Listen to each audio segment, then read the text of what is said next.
토요 새벽 예배를 시작하도록 하겠습니다. 오늘 우리에게 주신 하나님의 말씀은 사도행전 8장 26절부터 40절까지의 말씀입니다. 그러면 찾으신 줄 알고 제가 읽도록 하겠습니다. 주의 사자가 빌립에게 말하여 이르되 일어나서 남쪽으로 향하여 예루살렘에서 가사로 내려가는 길까지 가라 하니 그 길은 광야라.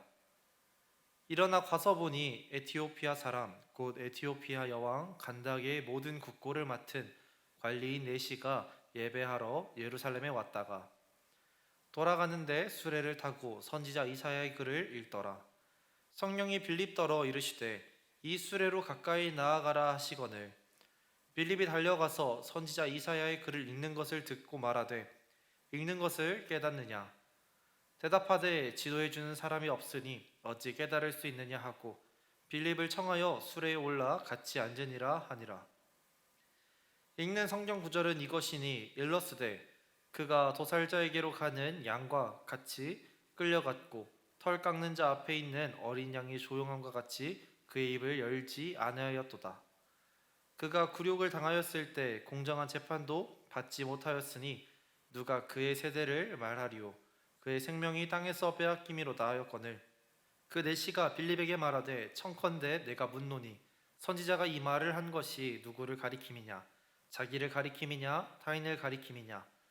빌립이 입을 열어 이 글에서 시작하여 예수를 가르쳐 복음을 전하니 길 가다가 물 있는 곳에 이르러 그 네시가 말하되 보라 물이 있으니 내가 침례를 받음에 무슨 거리낌이 있느냐.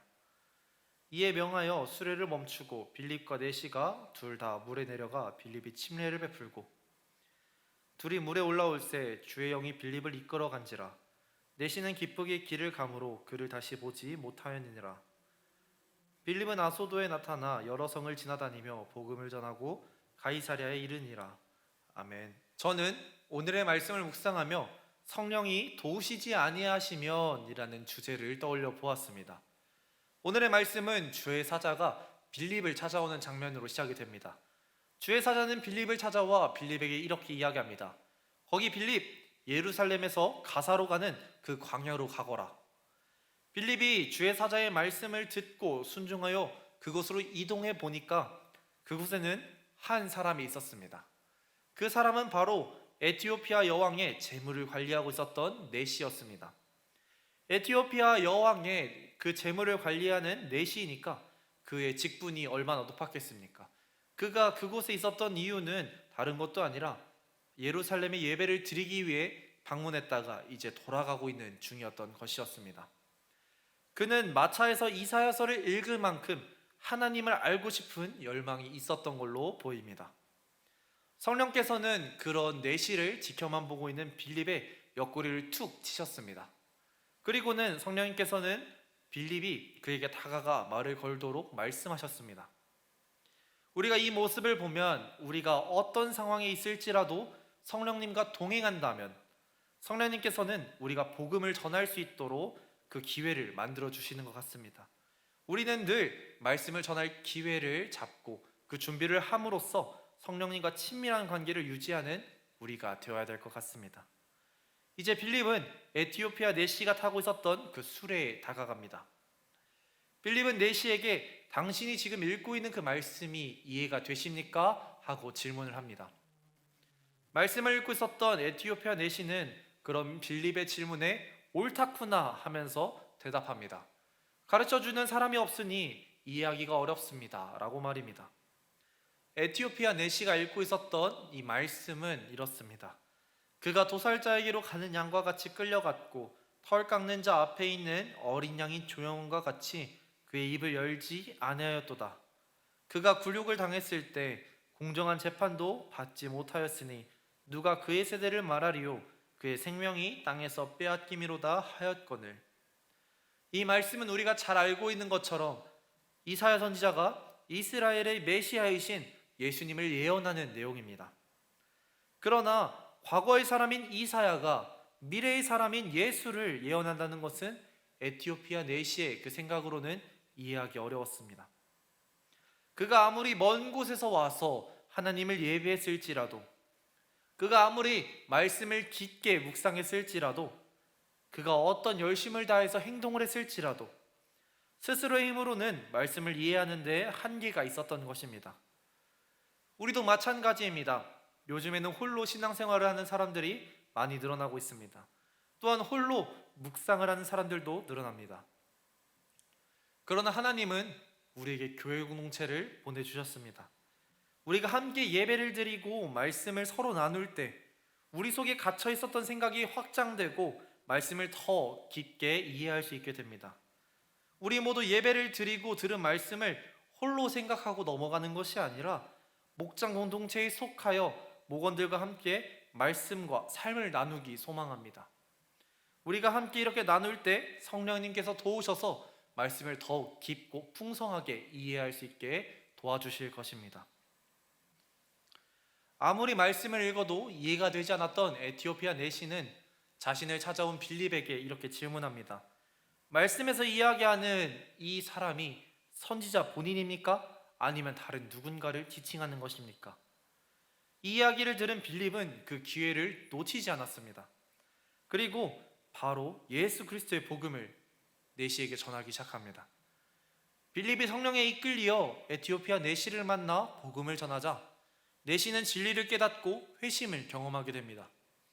그렇게 내시는 예수님께서 사마리아 여인에게 마르지 않은 샘물을 주셨던 것처럼 에티오피아 내시는 예수님의 복음을 통해 은혜를 받게 된 것입니다. 예수 그리스도의 복음을 듣고 구원의 기쁨에 사로잡힌 이 내시는 그 누가 시키지 않았음에도 빌립을 재촉하며 침례받기를 소망합니다. 이는 우리에게 몹시 놀라운 은혜가 됩니다. 그는 구원에 속하지 않았던 이방인이었습니다. 그러나 그는 예수 그리스도의 십자가를 통해 구원에 속하게 되었습니다. 그는 말씀을 듣고도 이해할 수 없었습니다. 그는 이해할 수 없었던 이방인이었으나 빌립이 전한 예수 그리스도의 복음을 통해 구원을 선물로 받게 되었습니다. 그는 구원을 듣고도 이방인의 삶으로 돌아갈 수 있었습니다. 그러나 그는 스스로 예수 그리스도를 구주로 시인함으로 침례를 받았습니다. 그는 침례를 통해 자신의 정체성을 그리스도인으로 확정했다는 것입니다. 이제 그는 스스로 예수를 구주로 시인하고 자신이 받은 구원에 합당한 침례를 받았습니다. 이를 통해 그는 예수 그리스도의 죽으심과 부활에 동참하게 된 것입니다. 우리도 마찬가지입니다. 우리 또한 구원의 이방인이었습니다. 그러나 예수 그리스도를 통해 구원에 속한 자가 되었습니다. 우리도 말씀을 듣고 이해할 수 없었던 이방인이었으나 수많은 사람들을 통하여 전해진 예수 그리스도의 그 값진 복음을 통해 우리는 구원을 선물로 받게 되었습니다. 우리도 복음을 듣고 이전의 삶으로 돌아갈 수 있었지만 그리스도를 나의 구주로 시인함으로 침례를 받고 우리는 온전한 그리스도인이 되기로 결심하였습니다. 이제 우리는 놀라운 구원의 은혜를 값지게 살아가기 원합니다.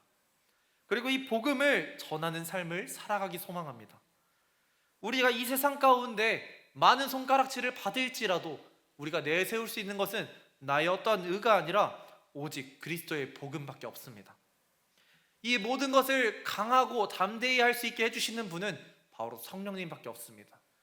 빌립이 성령에 이끌려 내시에게 복음을 전하였고 그가 구원을 받게 된 것처럼 우리 또한 성령에 이끌려 복음을 전하게 됩니다. 이 값진 복음을 들고 세상을 살아가는 우리가 되기 원합니다. 성령에 이끌리는 삶을 살아갈 때에 우리는 복음을 전파할 수 있습니다. 우리가 성령에 이끌리는 삶을 살아갈 때에 우리가 전한 그 복음을 듣고 사람들이 변화될 것입니다. 우리가 성령에 이끌려서 복음을 전파되는 사람이 늘어날수록 이 세상은 다시 그리스도를 따르게 될 것입니다. 오늘 말씀을 들으신 여러분, 우리 함께 결단하기 원합니다. 빌립이 성령에 이끌려 복음을 전파했던 것처럼 우리도 성령에 이끌리는 사람이 되기 원합니다. 빌립이 성령에 이끌려 복음을 전하였을 때 그 사람이 회심하였던 것처럼 우리 또한 성령에 이끌리는 자로서 복음을 전하기 원합니다. 언제나 성령에 이끌리는 삶을 살아가는 우리 모든 공동체가 되길 예수님의 이름으로 기도하겠습니다.